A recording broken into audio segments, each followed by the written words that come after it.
Hello and welcome to this week's episode of Dada's Show, coming to you from Panari Hotel here in Nairobi. I'm your host, Ashiko Mbone. As our name suggests, Dada's Show aspires to promote the spirit of sisterhood and solidarity and inclusivity amongst the women of Kenya. And we do this by creating an open and a safe platform for women to discuss issues pertaining to their health and well-being, their lifestyle and career, their families, among other topics. We also take time to have the topics to discuss the topics that matter, not only to women, but to society at large. Today, we are shining a spotlight on the heartbeat of the learning system. These are our teachers and our educators.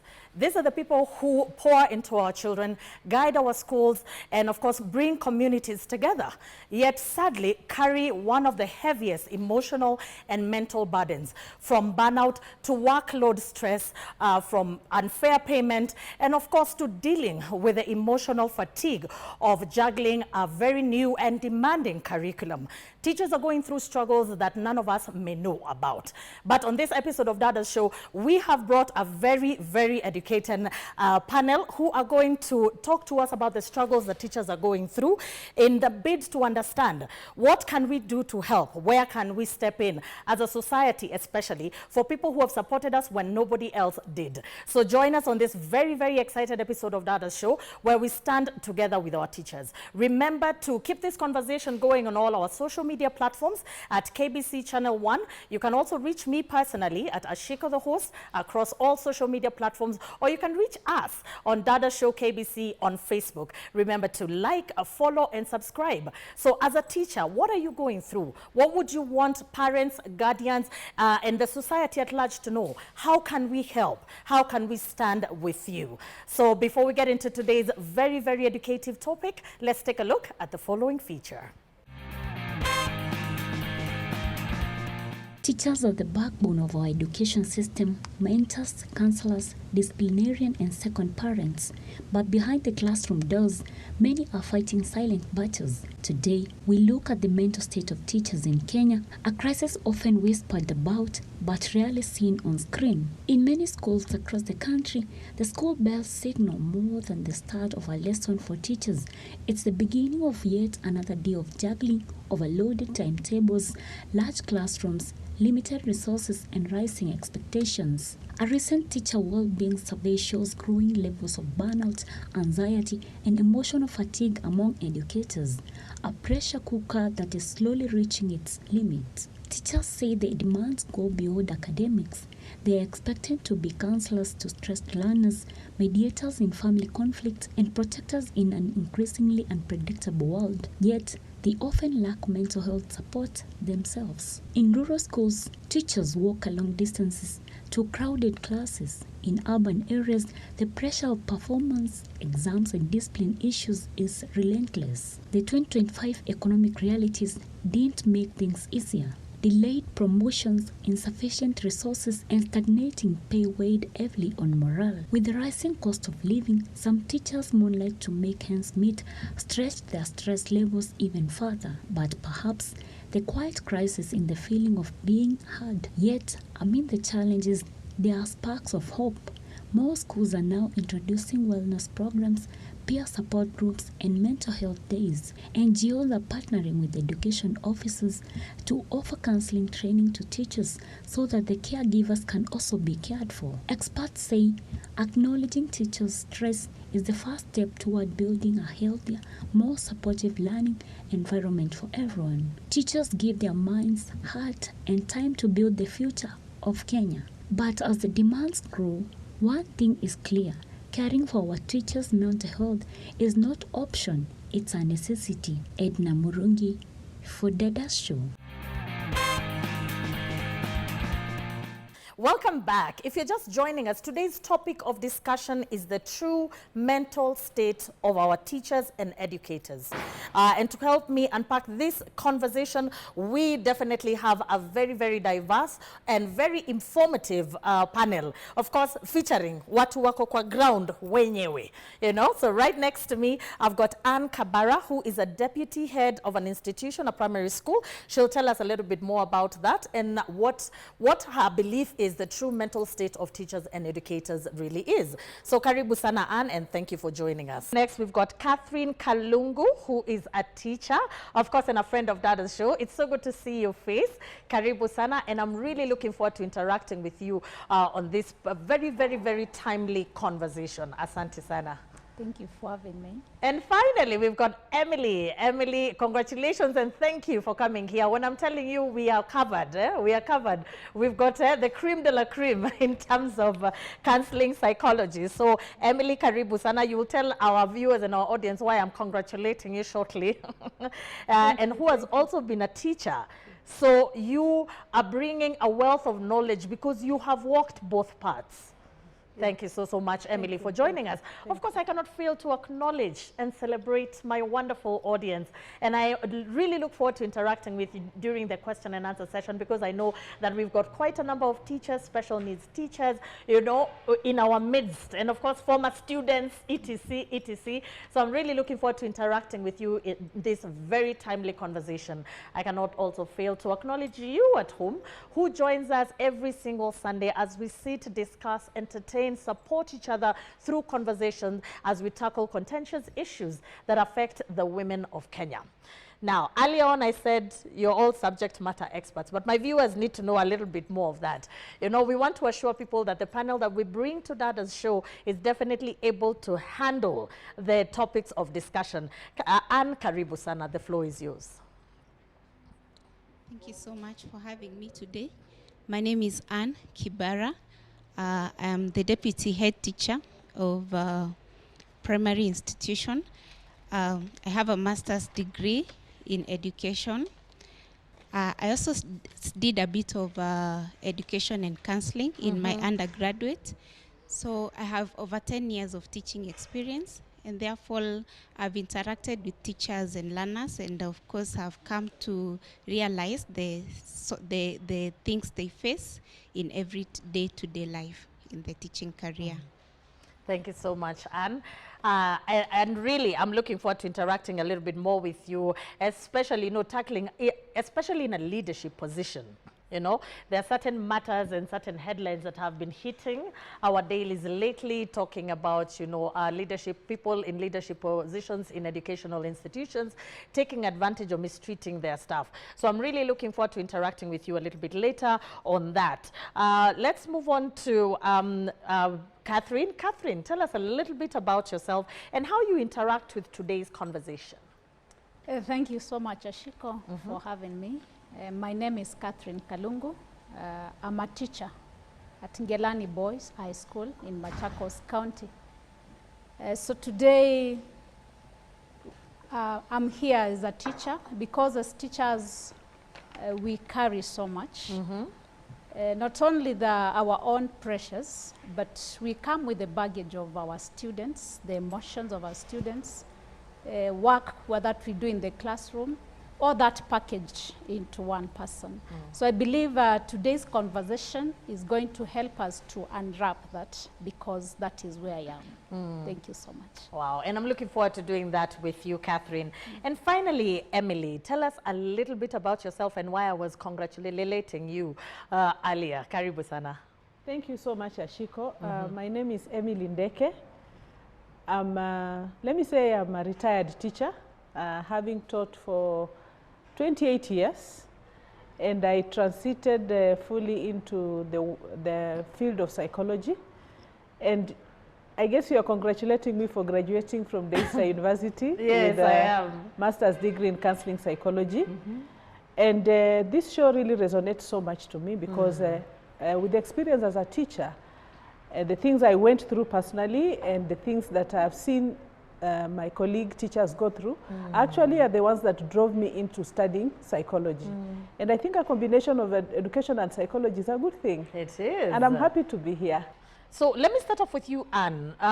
What would you say is the most common emotional and mental strain that teachers face today? Of course, we started off by talking about burnout, we talked about the workload pressure, talked about financial constraint. But from your personal experience, what have you noticed is some of the emotional and mental strain that teachers go through? Work-life balance is the most emotional strain that teachers face. Work-life balance now comes in where you, first of all, you come from a family. There are family needs that you have. You also have the society expectation. We have the financial strain, whereby you find the teachers struggle financially. Like in this era of deductions, you find the pay slip up there, there's money, but when you look down, when it trickles the things, down, there's nothing. we took a ground different. So you find that teachers have to juggle between their personal life and being a teacher. And being a teacher is not only teaching. This teacher is a counselor. This teacher is also like a parent to some of these children. Yes. You also find that the same teacher has a workload whereby maybe the teacher-people ratio there is quite high. So this teacher, when they are not able to meet a expectation on both sides, it is a cause of strain and stress and a kind of burnout that can lead to mental issues. Yes. Yeah. Wow. So eloquently put. And I think you've covered everything. You've covered what we even witnessed with our own teachers.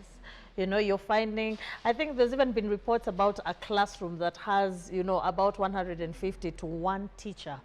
You know, if one Ashiko is finding this is a very big crowd, how can you handle, and especially for primary school, and everybody is screeching and everybody is yelling, I'd lose it. I mean, like I said, there's a special place in heaven for teachers. So let's move on to you, Catherine. Based on what Anne has told us, what does a difficult teaching day look like for you? And how does it affect your mental state? So we've already been presented, they're the presenting problems. But what does a typical day look for you, especially like a difficult day, so that even the parents who are there, or even the students who are watching, they can know that teacher is actually normal, they're just having a difficult day. To me, a difficult day is whereby so many pressures are piled into just in one day. When I talk about pressures, as a teacher, you're expected to syllabus coverage. You also juggling between student discipline cases. You are beating deadlines in exams. And even parents are coming to your office. This is just one teacher. And remember, I'm also carrying my own pressures to work. So to me, that is a really difficult day. Yeah. I mean, just building up on that, Emily, you know, from a both teaching and psychological perspective, what are some of the signs that a teacher is emotionally overwhelmed? We've already heard about the edginess, the irritability, but I'm sure it's a bevy of signs that we can definitely be able to look out for.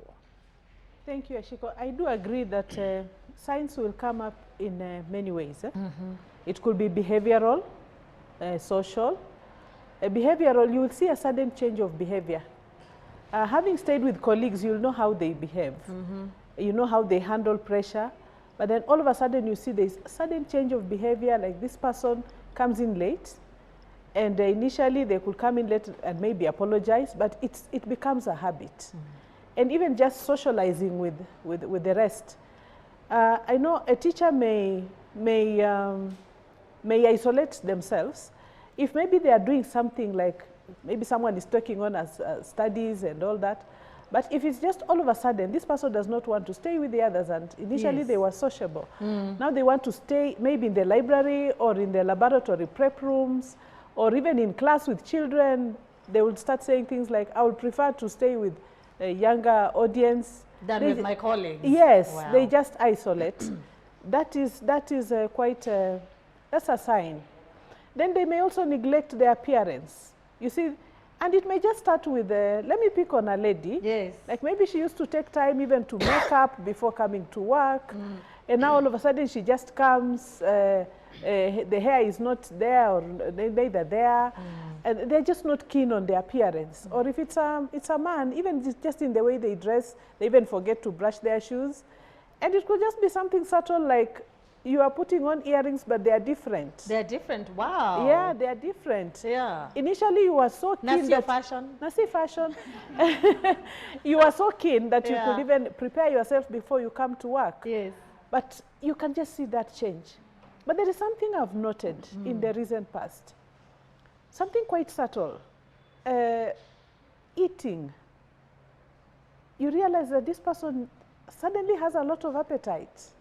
Yes. They are eating. Eating is not bad. Yeah. But they have some mandazi there, some githeri there, some snack there. Break time comes, they are eating well. Stress eating, yes. Yes, stress eating. Yeah. And then you may just say, okay, they have their money, they have appetite. And you know, it's very hard for you to approach someone and say, hey, my friend, you're eating so much. Hey, that is 100 ways to die. It's right there at the top. Sorry. Or you are eating too little. And sometimes some of them may just decide to do so much work. They bury themselves in a lot of work. And that may go down. Some employers or some managers may say, oh, this is nice. This person is working. But if you're not keen, they could be running away from something. Of course.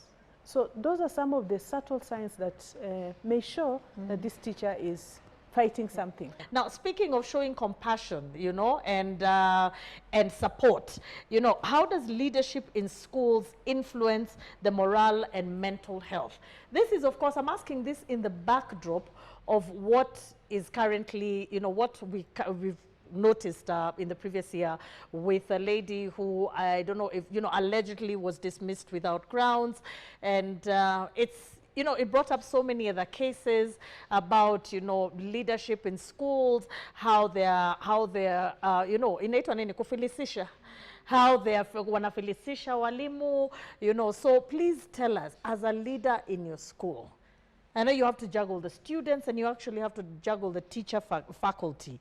You know, how do you offer leadership and mentorship, especially to proper morale? So supportive leadership is very key when it comes to the mental health of the teachers. And leadership comes in whereby there's an opportunity for open dialogue, you know, an open door policy, where a teacher, when they have an issue, they can be able to walk into the office and talk the issue out. You also have something like peer support, Yes. encouraging peer support, where the teachers themselves can be able to talk to each other and be able to talk about the issues they are facing. You also have something like the teachers can be able to be appreciated, not only the results, but even the efforts they make. When the teacher feels appreciated, it reduces their stress levels at a very high point. So in leadership, it's a crucial role when it comes to the emotional support in the institution. But you see, looking on the other end, being a leader, you also have to have the emotional stability to be able to trickle it down to the rest of the teachers. Absolutely. So up there, it's a very lonely place. The upper you go, the lonelier it becomes. So it is very important for the admin also to be emotionally stable, to take time to process their emotions and seek help where necessary, so that they'll be able to support the teachers in the same. Yes. Wow. I like what you said. It's lonely up there. We never really think about that, you know. But you've made me just flash back to a situation where I think there was something I was watching, and we are all colleagues, and then and we've joked and we have lunch together and we have good times together. Then the moment I get a promotion, when I walk into the room to do the same things we literally did last week, you're no longer there because now we have changed station. So could that be something that the principals actually, should we call the principals and say, Kujeni, let's hug you guys. You know, everybody is seeing you people and thinking that you're having it easy, but you're the designated enemy, you know, for lack of a better word.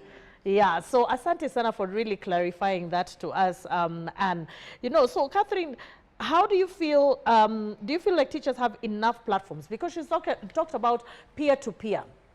Which is very important. You know, we need to be able to find a way to support each other even as teachers, even when we are still in the school, in the classroom. So do you feel like teachers have enough platforms to voice their challenges without fear of being judged or punished? It's not enough. The safe spaces are not enough. Because a teacher will feel like when they share what they are going through, it's like they will be profiled, like they are not sure of what they are doing. You can even be like, you are depressed. Because when this issue of mental awareness or mental health, people think that it's been like, you are not normal, you are insane. So there is that stigma. So a teacher will not feel like safe coming out to talk about the same. But as much as with the unions, like CUPET, we have our employer TSC, they have a mental and wellness wing. And also we have some school administrators who have created some spaces for teachers. It's still not yet as sufficient. The psychological part of it, of a teacher, it's not well taken care of. But giving an example of what you've asked me, this year we took the teachers, we go like the way we have been discussing here, we really go through a lot, we carry a lot, like the difficult days we are talking about. And it's not easy even to deliver, because at the end of the day, you have to show up. Yes. Whether you're broken or whether you are not. A lot is, you have to be strong as a teacher. So this year we came together, a group of teachers, we really raised these issues of what we are going through.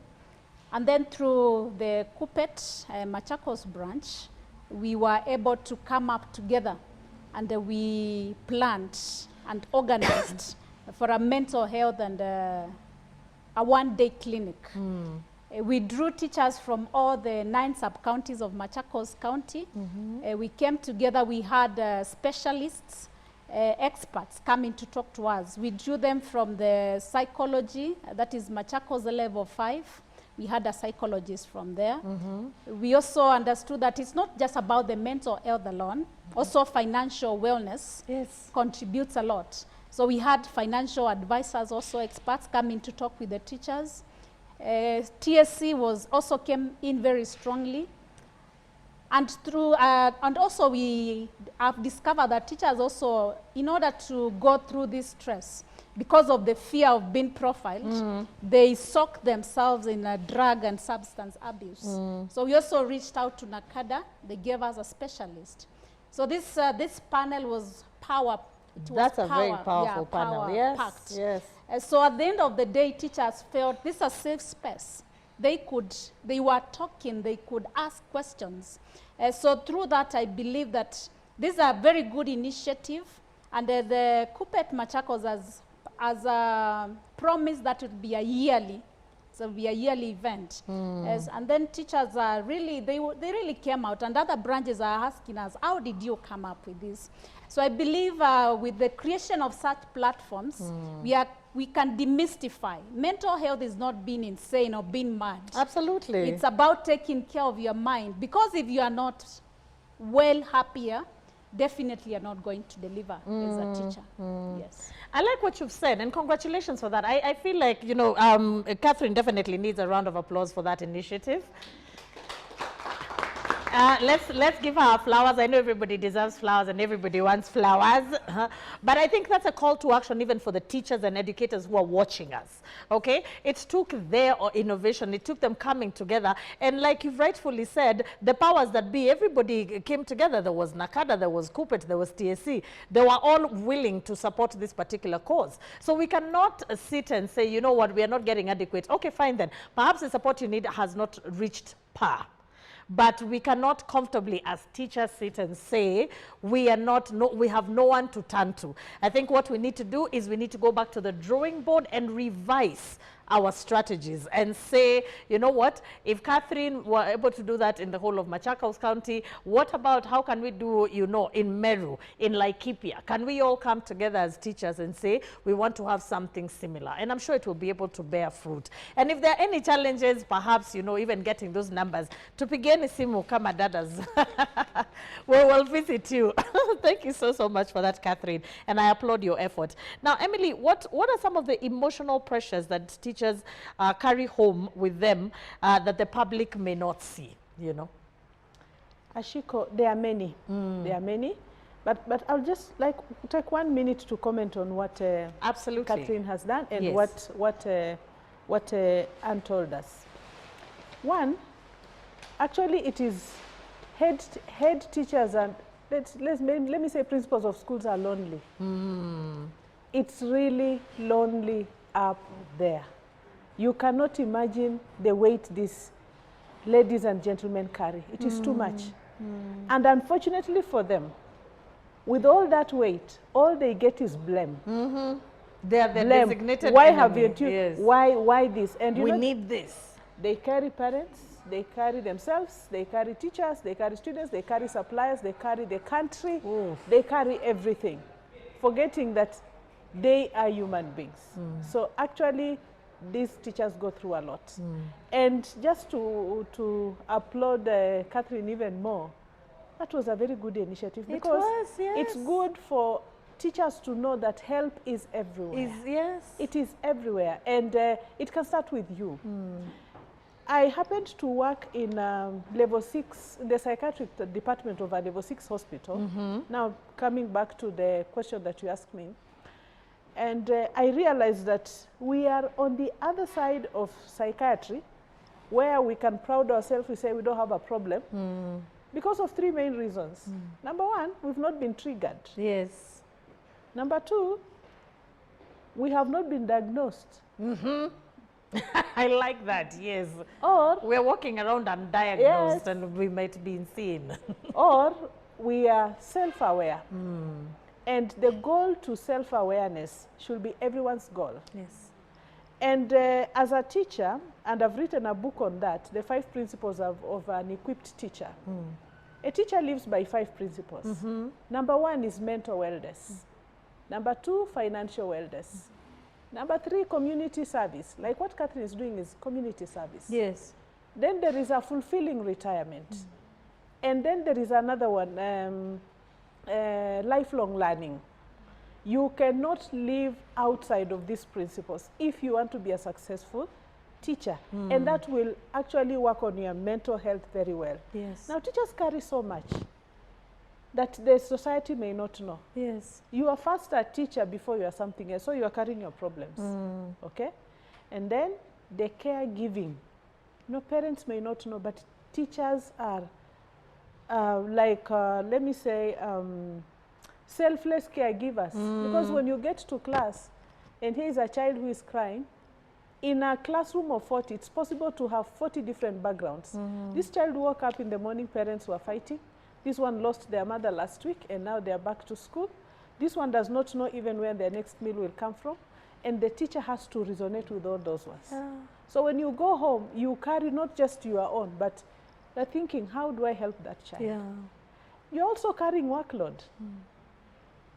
She has just confirmed to us, it's possible to have in a classroom 60 children and deadlines are there. The syllabus has to be completed. And it's even once in private schools. If you don't perform, you are out. Last but not least, teachers are anxious. I carried out a study this year actually, in 3rd term. And I was looking at teachers on short-term employment contracts. You know, in private schools, there are teachers who are working on short contracts of less than a year. Yes. You are employed in January, but you are told November 30th, goodbye. If you are lucky, we'll see you in January. So when it comes to 3rd term, teachers are anxious. I mean, could that be the reason why third term, people keep on saying third term is cursed? Could that be the reason why? I mean, of course, because energy is palpable sometimes. Yes. So if Mwalimu is off her game because she does not know if next year she's going to have a job and maybe she's just gotten a baby and all of that, then definitely you can see how it can trickle down to the students. But please carry on. And I agree with you. Energy is palpable. You know, you cannot hide it. I carried out this study in a sub-county, and I only took 11 schools, private schools, and 46.7% of teachers recorded to be highly anxious. Oh dear. 6.7 had suicidal ideations. They were excessively depressed, and all because they don't know where their next salary is going to come from. And worse still, another thing that teachers carry home that parents may not know, and this is for private schools, some private schools, teachers are not paid during the holiday. So you have taught January too much. Then you are told in April, jipange. Hakuna mshahara? No. Hey? But in May, you are there. You're still back. So school owners may have their own reasons of doing that. We don't know what challenges, financial challenges they are going through. Maybe one day, one time, they will come here. I would like to hear that and as talk well, to us because so that it's not like the kids normally go to a new school. Yes. You know, they come back to the same school, same Yes. curriculum, you know, and that bond has already been created. But yeah. Yes. And there are many. And just to, you mentioned about a teacher who says, now I have a child, what am I going to do? I happen to work in one school as an administrator, and I was told quite clearly that any teacher who is pregnant, just make sure that as they go on leave, we don't want them here. The school does not have money to pay people. Oh, wow. So, and maybe this employer is talking from a point of maybe frustration, you maybe don't frustration, know. maybe pay cuts, Pay cuts. Yeah. But now that we are talking about teachers, I'm looking at this teacher. So a teacher could come to me and say, Miss Emily, I'm pregnant. What happens to me? What do I do? Yeah. What do I do? So do you expect that that teacher will go home smiling? No, they carry so Absolutely much. not. And if we were to talk about the things that teachers carry, we'll stay here the whole day. And that's why I started a group on Facebook called the Easter from KE. Yeah. Come, let us talk. I like that, and we're going to tap into that a little bit after the break to talk about what are some of the support systems that are actually being delegated. But before, very, very briefly, before we go on break, I want to say, what are some of the coping mechanisms that you have put in place for both of you, and then you can tell us what some of the teachers can actually be employed, very briefly. Okay, the coping mechanism, you have to like find ways of stress management. And the teachers have found ways of managing stress. So one of the ways is we have something like Girls Out. Yes.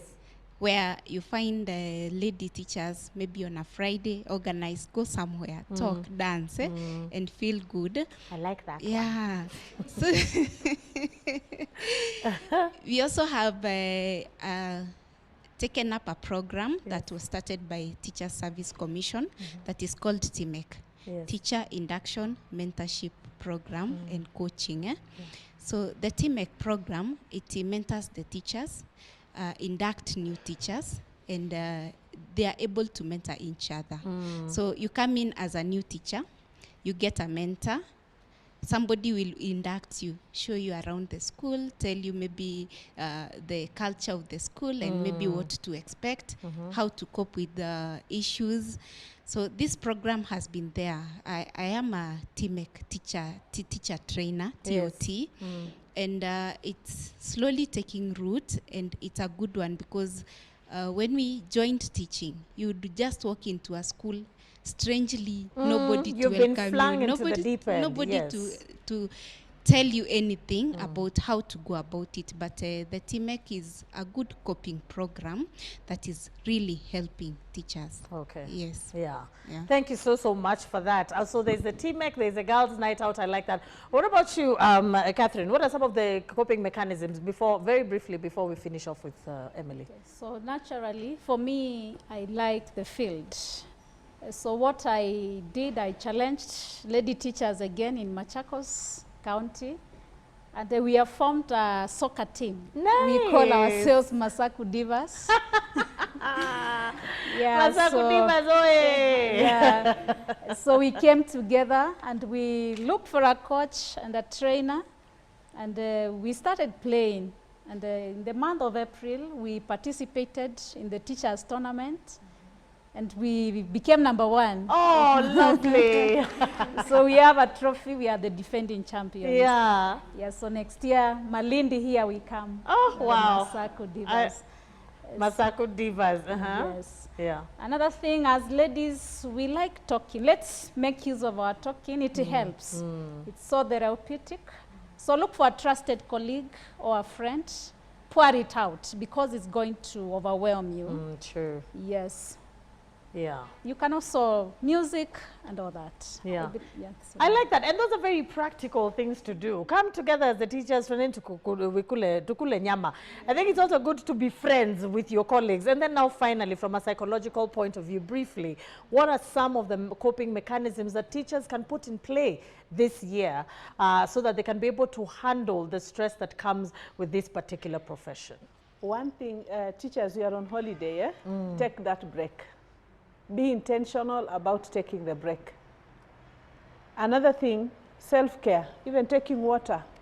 When you are in the staff room, take water. That water will make you stand up and maybe use the washroom. You would have exercised instead of just sitting on one table for 3 hours, marking work, maybe the children have gone home. So be intentional about self-care. Yes.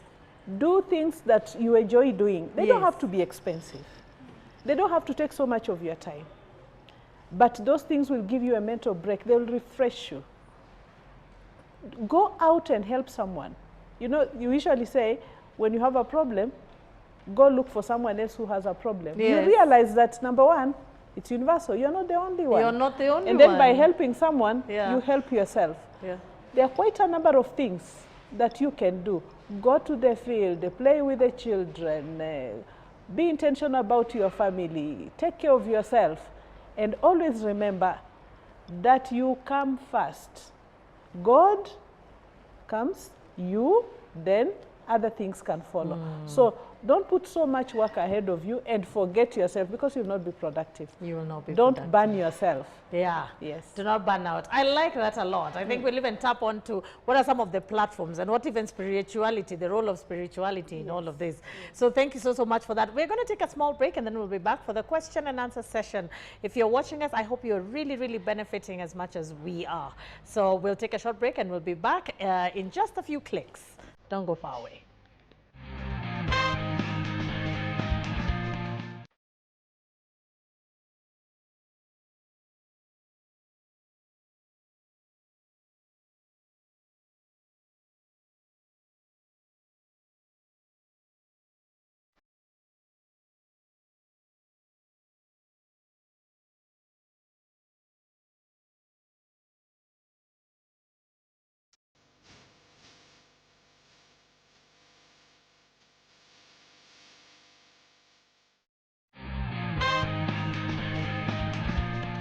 Welcome back. Remember, our conversation of the day is the mental state of our teachers and educators, and we've really had a very, elaborative discussion about some of the pressures they go through, some of the coping mechanisms that they deal with, and how we can better support these very key people to our society. Before we jump into the question and answer, Caroline, I want to Emily, I want to ask you something about therapy and the importance of therapy, especially when it comes to managing some of the situations, please. I think mental health studies must be taught in schools. Once we get to know that it's a must-have, even the youngest child will help us. Now, back to the teachers. You cannot be productive without seeking help. And sometimes we assume that counseling is very expensive. We don't have a counselor in school. We have the guidance and counseling department here that I'm not going to pour my problems to. Exactly, yeah. My suggestion will be, and maybe I can start from a higher level.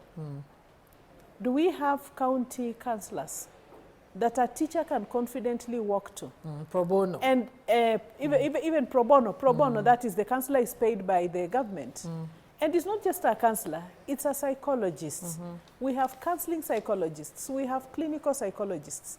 And those are the people who will not like copy and paste a problem on how to, it will be so. A psychologist will work with you. Yes. That is one. Secondly, therapy is important, and they can even get it in public hospitals.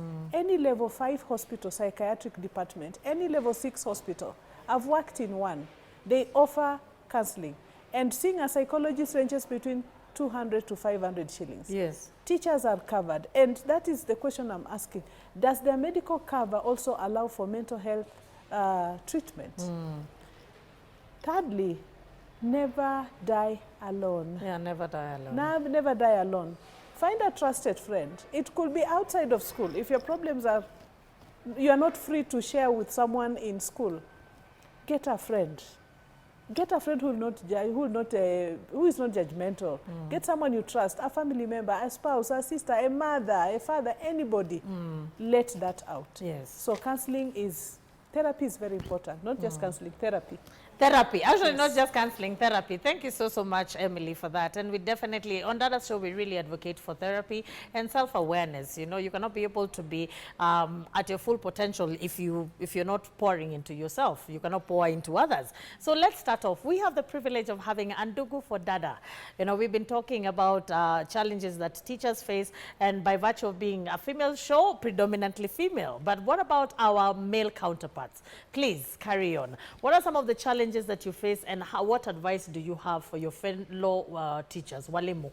Yeah, thank you, Ashiko. Mine is to add the unique challenges that male teachers go through. We also go through the same challenges with ladies, but those that are unique for us.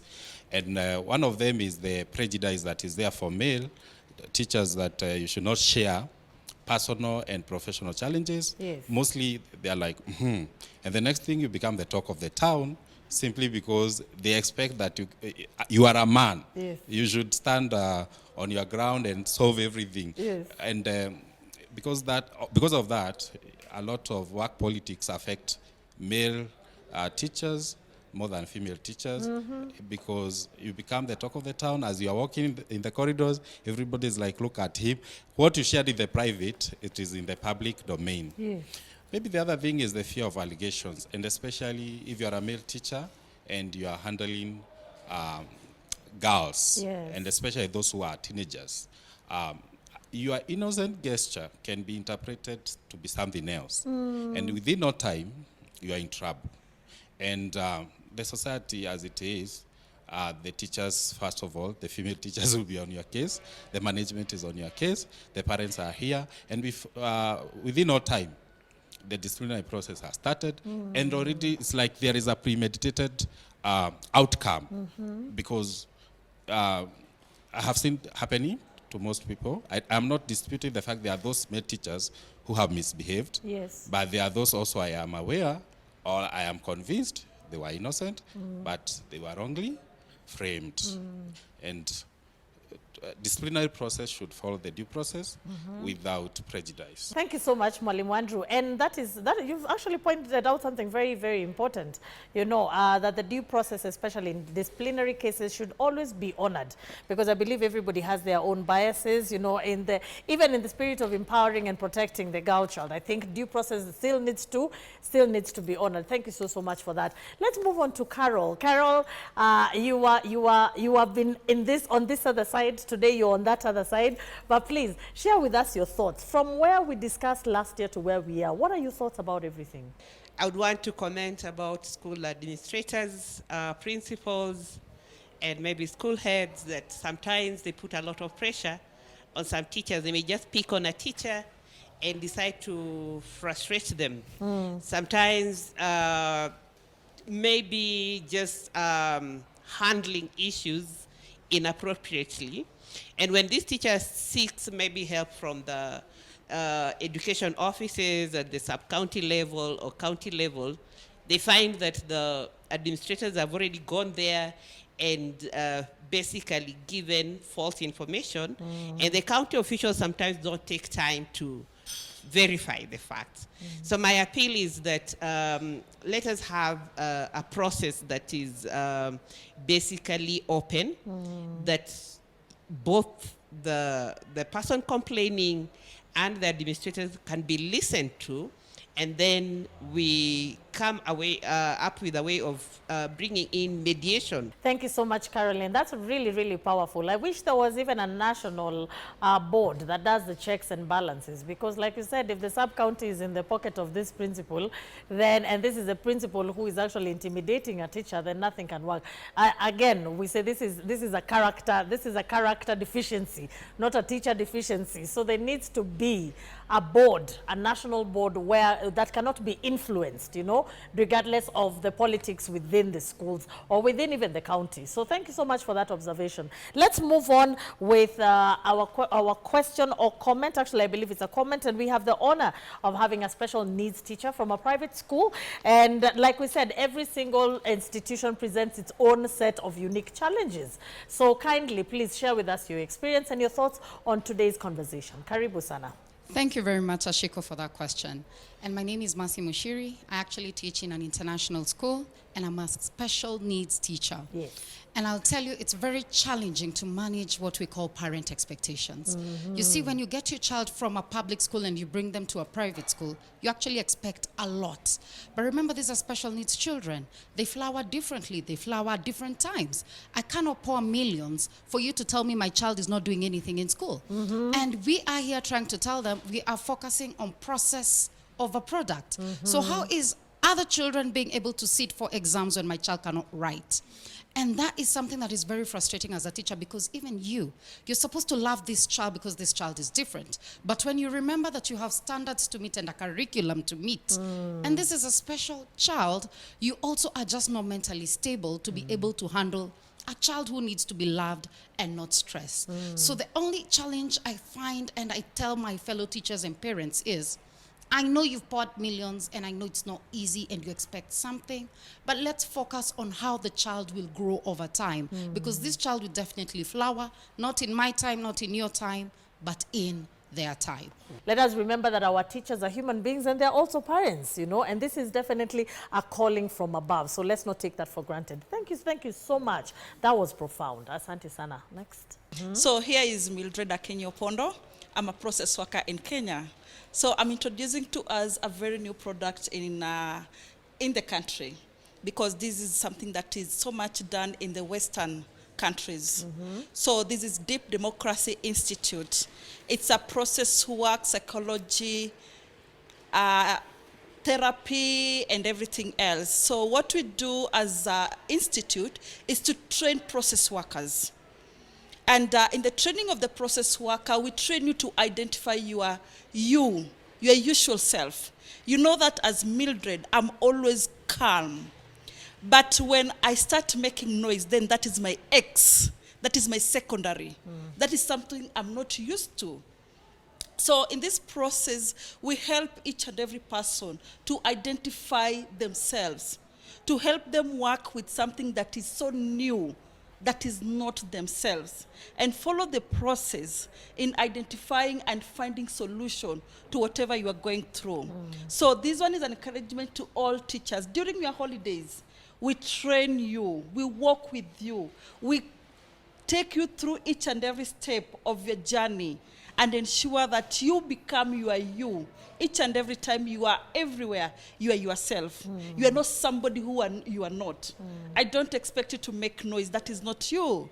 I don't really expect you to make noise to a child. That is not you. Then what is the trigger? What made you do that? So we'll find that together with you. Let's move on to our next question or comment of the day. Karibu sana. Teachers go through a lot in the field of teaching the special needs or working in special needs education field. I would like to call upon all teachers who have been trained with special needs to help the parents of differently abled learners to create awareness, because you find most of the people in the community have lacked awareness about the special needs or the differently abled people in the society. whereby in the community you find that even the parents are at different stages of healing. You find that a parent is in the anger or the shock stage or depressed. So we need to help these parents because one, you will find that the services provided to the parents of the differently abled learners are hiked. For example, therapies. You may not find a therapist who is below 2,000 per session, and the session for the differently abled learners runs for almost 40 to 50 minutes. So we call upon the people who are attending the differently abled learners to help these parents to move through the journey of healing, of which you find that we have integrated them in the society. Even the employers or the employers to the parents of the differently abled children or people should be understood in the working environment. So I call upon even the government, if there are parents of the differently abled people or children, should be given some time to relax, to work with their beloved children. I would like to add a comment on some of the challenges that teachers do pass through. So on the financial, you touched on the financial challenges. Like you get to find teachers, some get meager salary. The salary is a bit too low to cater for their needs. And then another one, you find that in some institution, they delay their salaries. Say, for example, in January, at the end of January, you find a teacher is being paid in February.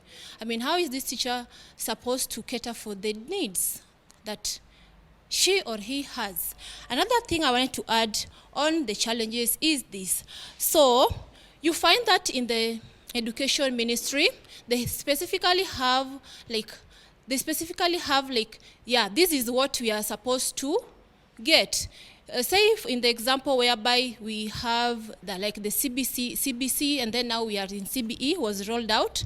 It was rolled out, and then you find that teachers now were supposed to run and then do an upgrade. Now on their own money, their own salaries.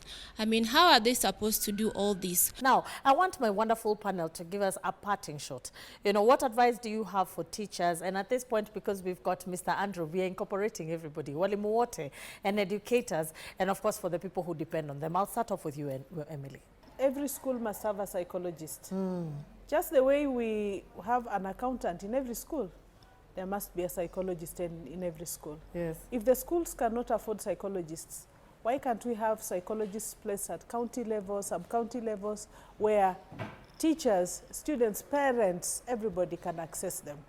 For those ones who cannot access a psychologist elsewhere, go to hospital. Just the way you go for checkup. A psychologist is a must-have. It's a must-have. It's a must-have in the schools. Yeah, and I like that. And don't look for the CU teacher and decide with no background. Get somebody who is skilled. And now kona makaratasi kama Emily. Please. So thank you so much for that. Let's move on. What's your parting shot, my dear Catherine? So what I'm advocating is for more safe spaces whereby teachers can feel safe, even pouring out what we are going through. Because I believe that our mental wellness is not a survival mode. It is a necessity. It is our lifeline. Yes. Yeah, that is. Wow. Thank you so much, Catherine. Let's finally finish off with Anne. Thank you. Let's keep this conversation going. It's a good conversation about the mental health of the teachers.